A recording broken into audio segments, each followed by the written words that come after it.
დღეს არის 29 ივნისი და მინდა გაგიზიაროთ ყველა ის პროდუქტი, რაც მომეწონა ან არ მომეწონა ამ თვეში.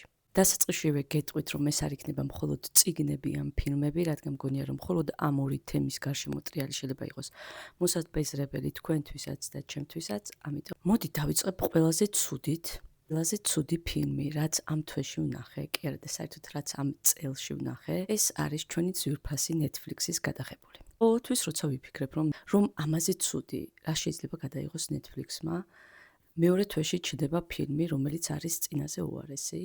ერთი სიტყვით რომ დავახასიათო, ეს ვითომ რომკომი, იქნებოდა ყალბი.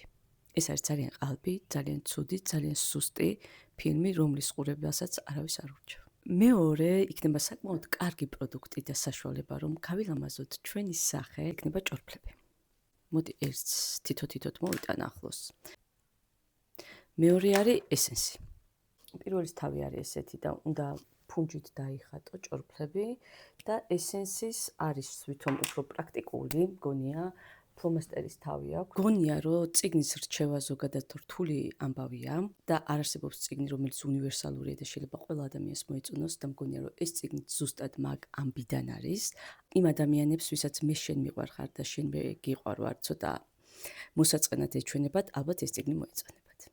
და ბოლო იქნება რჩევაც და ნივთიც. რჩევა იქნება ის, რომ იარეთ მეორად მაღაზიებში, თუ თქვენ გინდათ, რომ მოულოდნელი სიხარული გეწვიოთ და პროდუქტს გაჩვენებთ, ოღონდ ჩაცმულ ტანზე დაელოდეთ. ეს იყო ივნისისთვის ფავორიტი და არაფავორიტი პროდუქტები, დაგემშვიდობებით დროებით ნახვამდის.